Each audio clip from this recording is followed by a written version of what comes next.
Good morning, everybody. My name is Danya Shriram. I'm from ATI Institute of Technology and an intern in CMTI. Today, I will be presenting a report on drones, an online training program which took place on 5th, 6th, and 7th of August. The contents are introduction, basic and applications of drones, drone piloting, post processing, and conclusion. Introduction. A drone is what is a drone? So a drone is an unmanned aerial vehicle or a UAV that is either operated by human from remote location or it can be controlled autonomously as per set mode. Drone survey are faster, safer and more cost efficient way to survey at higher regions. Basics and applications of drone. This was the first session taken on 5th of August by Dr. Malati ma'am. UAEs were originally used in military applications. Their use is rapidly expanded to commercial, scientific, recreational, agricultural, and other applications such as policing and surveillance, product delivery, aerial photography, infrastructure, inspection, smuggling, and drone racing. Civilian UAEs now vastly outnumber military UAEs with estimate of over 1 million sold by 2015. So the different names for drones are drones, unmanned aerial vehicle, uninhibited aerial vehicle, unmanned aerial system, remotely piloted vehicle, remotely piloted aircraft, remotely piloted aircraft system, remotely operated air vehicle, micro aerial vehicle. So components of drones. First component is speakers or standard propellers. The speakers are those which pull the quadcopter through the air like a tractor. Most drones propeller are made up of plastic and the better quality made up of carbon fibers. This assists in smoother flying experience and longer flight time. Then there are firm weight freezing unit, buck collector, battery drainers, optical crack zones, image tilter. Image tilter records and captures the image and live streams it. And hand grip ensures the safety landing and there is no damage to the image tilter. Red glow for your video, speaker spinners, etc. So these are the components of a zone. Different types of drones. There are five different types of drones. They are fixed wing drones, rotary wing drones, micro UAEs, biomimetic UAEs, blimps or balloons.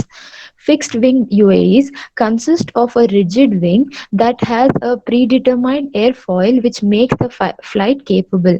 The UAVs fly like an aircraft, so the wings are attached to the body. Rotary wing UAE consists of two or three rotary blades that revolve around a fixed mass. This is known as rotor. A rotary wing UAE also come in a wide range of setup ranging from maximum of 1 to minimum of 1 to maximum of 16 rotors. These UAE takes a full 365 view of a surveying area. Micro UAEs. Micro UAEs are nothing but small UAEs which are remotely piloted, weighing between 250 grams to 2 kgs. Biomimetic drones, they are imitating the nature or inspiring from it. So inspiring for it to create UAEs to camouflage just like birds, sparrows, insects for different uses in different fields. Blimps and balloons drones are mostly used for advertisement and endorsing brands. These are used for in high very influential brands like Amazon, Google for their brand endorsement. Features of a drone. So we know all the features of a drone. So the basic features are they are unmanned and remotely controlled. They vary from size and shape, are fully functional. They're portable and convenient. They are computer controlled, so there is no space for error and there is always precision. Economically feasible and efficient. They are more efficient than the manual survey which we do. Applications of drones. So we see in the picture there are many applications of drones in today's world. So few of them are drones used in aerial photography. Drones used in aerial photography to capture footage that would be otherwise required for expensive helicopters and crane. These drones are also used in filming and science fictional actional scenes. Shipping and delivery. Major companies like Amazon, UPS, and DHL are in favor of drone delivering, which saves a lot of manpower and shifting unnecessary road traffic to the sky. Geometric, geometric mapping gives an accurate and very high resolution data and imagery in different to reach locations like coastal lines, mountain tops, dense forest, etc., where humans are the easy penetration of human is not possible and it is very dangerous for us. So they are also used in creating 3D maps and contribute to crowdsource mapping applications. Disaster management provide quick means after a natural or man-made disaster to gather information and navigate debris or rubble to look for injured victims. Its high definition cameras, sensors, and radars give rescue team access to a high field of view. Precision agriculture. The infrared sensors in drones can be turned to detect crop health and enabling farmers to react and improve crop condition. Research and rescue. Presence of thermal sensors give drone night vision and make them a powerful tool for surveillance. Drones are able to discover and locate of lost people and unfortunate victims, especially in harsh conditions or in challenging terrains. Weather forecast. Drones are being developed to monitor dangerous and unpredictable weather. Its specialized sensor can be used to detail weather parameters, collect data, and prevent mishaps. Wildlife monitoring. Drone provides unbreachable protection to animals like elephants, rhinos, and big cats, which are easily portable to the poachers. This enables them to monitor and research on wildlife without causing any disturbance and providing insight on their pattern, behavior, and habitat. Law enforcement. They help with surveillance of large crowds and ensure public safety. They assist in monitoring criminal and illegal activities. In entertainment, drones are used in films and films like actional and science fiction movies, providing an aerial view and a clearer picture. So, top industries using drones are research, science, conservation, government, insurance, emergency, manufacture, education, agriculture, construction, real estate, and photography. So these are the 20 commercial drone use cases. First is insurance claim validation, wind turbine inspection, first aid, agriculture, as I said, security, flash flood warning, prevention of shark attack, search and rescue, cinematography, cargo delivery, shipping, emission monitoring, organ transplant delivery, etc. So next session was it held by Prabhu sir, which was about drone piloting. Drone piloting is fixing the flight plane and specifying the image overlap before the drone is in the air. So there are three modes in drone. There are three flight modes in drones. First is position mode, sports mode, altitude mode. In position mode, this works best when the GPS is strong. The aircraft utilizes aircraft GPS visual system and infrared sensing system to stabilize, avoid obstacles, or to track moving subjects. Advanced features such as tap fly and active tracks are enabled in this mode. Sports mode, the handling gain values of the aircraft are adjusted to enhance aircraft maneuverability. The max flying speed of the aircraft is increased by 45 mph. Altitude mode, when neither the GPS or visual system is available, the aircraft will only use the barometer for positioning to the control the altitude. So these are the classes of the drones. So there are class 1, class 2, and class 3. Greater than 150 kg, 150 to 600 kg, and then lesser than 600 kg. They are categorized as micro, mini, small, tactical, medium altitude, high altitude, and combats. So there are normal employment for micro is that they are tactical, sectional individuals, that is single operating. Normal operational altitude is up to 200 feet and normal mission radius is for 5 kilometers. For mini, which is 2 to 20 kgs, it is tactical substance is manually operated.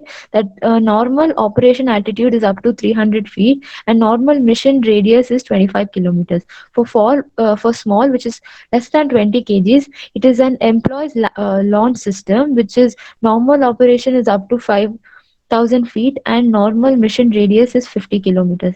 And class 2, that is tactical formation, normal operation is up to 10,000 feet, and normal mission radius is 200 kilometers.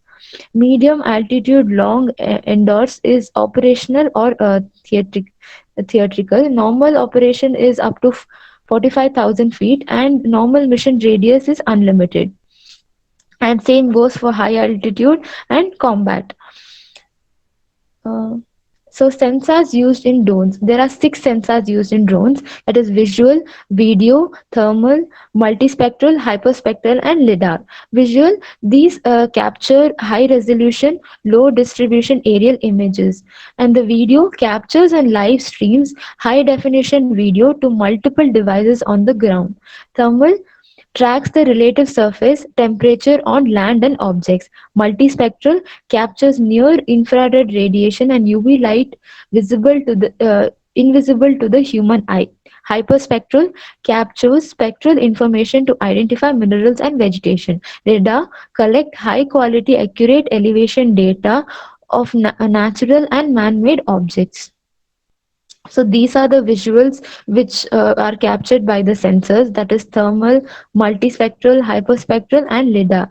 This is how it will be shown after the post processing. General rules for flying a drone. So we know all the general rules, but these are some. All drones except those in the nano category must be registered and issued a unique identification number. So registration is compulsory for drones except nano category. A permit is required for commercial drones operating except for those in nano categories that fly between 50 feet, and those in micro categories flown between 200 feet. Drone pilots must maintain a direct visual line of sight at all times while flying. Drones cannot be flown more than 400 feet vertically. Drones cannot be flown in areas specified as no fly zone, which includes area near airports, international borders, Vijay Chowk in Delhi, state secretariat complex in state capitals, strategic locations, and military isolations. Permission to fly in controlled airspace can be obtained by flying a flight plane and obtaining a unique air defense clearance or a flight information center number. Post processing. So post processing is nothing but the output which we obtain from the drone surveying. So that is the output obtained after a post processing is called pre processing, is called post processing. Surveying with a drone offers enormous potential to GIS professionals. With a drone, it is possible to carry a topographical survey of the same quality as high accurate measurement collected by the traditional method. But in the fraction of time, these subsequently reduces cost of site surveying and workload of specialist field. The image should be generated in orthomosaic and 3D point clouds. Based on the requirements, third party software should be used. So always we cannot directly get the output. Always a third party software is used in the post processing. So this is an image of orthomosaic and digital surface model created from an aerial image taken by Wingtra 1 surveying and mapping drones. So this is after the during the droning, and this is next picture is the post processing. Benefits of drone surveying. So first is it reduces field time and survey cost. Capturing topographical data with a drone is put to 5 times faster than with land-based methods and required less manpower. With PPK geotagging, you also save time as placing numerous GCPs in no longer necessary. You ultimately deliver your survey results faster at a lower cost. provide accurate and exhaustive data. Total stations only measure individual points. One drone flight produces thousands of measurements which can be represented in different formats, that is orthomosaic, point cloud, DTM, DSM, contour lines, etc. Each pixels of the produced map or point of the 3D model contains 3D geo data. Map otherwise inaccessible areas. So an aerial mapping drone can take off and fly almost anywhere. You are no longer limited by unreachable areas, unsafe steps, slopes, or harsh terrain unsuitable for traditional measuring tools. You do not need to close down highways or train tracks. In fact, you can capture data during operation without an organizational overload. Conclusion. So here I conclude by saying that drones are used in situations where man-made flight is considered too risky or difficult. They provide over 24 eye in the sky and 7 days a week. Each aircraft can stay a flight for up to 17 hours and loitering over an area and sending back real-time imageries for the activities of the ground. So many tech industries like Amazon, Google, and Facebook have already have these takes on drones. There are companies with potentials that know the importance of drone, and they have invested their time and money in these UAVs. Then there is conservation, where there are already using drones to monitor animal in their wild so that there is no natural habitat disturbance. Private firms have also invested in drones, and especially in surveying, in civil engineering field, there are much more developments considered dating back to previous times, where now there is more development and people are going for drone surveying, which makes them easier and locate places where traditional methods cannot be possible. Hence, I conclude by saying that we have, as civil engineers, we have to upgrade ourselves and get to know much about the new emerging new technologies and adapt ourselves and provide much more information and develop ourselves. So, thank you. This is my presentation about drones. Thank you, sir. Thank you. Uh, Thank you. Nice presentation, Danya. And you Thank have covered about the opportunities and the different types of drones and the piloting, post processing, and all. So civil engineering is nothing but a lot of people think that cement, concrete, and reinforcement, that is only civil engineering they think. But it is changing. Now the technology is changing, digital construction is happening, and a lot of artificial intelligence and so many things are IoT. A lot of things are coming up, and we are giving the opportunity to students. These are these are the things which is happening in the industry, which is not at all covered in the syllabus, because college is having restrictions, but you have to go out and get the knowledge to become employable, because the companies are using this technology. A lot of Yes, sir. companies are using for progress monitoring and so many activities.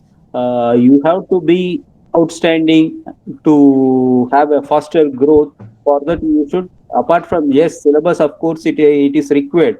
Apart from the syllabus, you have to learn lot many things like Danya. Danya is doing lot of learning through Prayojana. We are guiding her, and green buildings she has did, and now she has did on drones. Like that, I wanted all the students to take one topic from us, and you should work on that. We will support you on the material, content, and all. Then only your Yes. confidence level will go up. These are the Yes, sir. videos, what are the presentations we are sharing with the companies also. So companies like the people who are outstanding and confident, and they can deliver the job. They can Yes, sir. see. And I You would know, like to add, that I thank Ashok sir for being such a wonderful mentor and supporting me and motivating me so that I can come out of my shell and present and learn more. And I thank him from the bottom of my heart, actually, that he's being a huge support and a really good mentor. So I thank you so much, sir. And my internship has been a very wonderful experience, and I thank you for that also. thank you, Danya. Thank you. I wish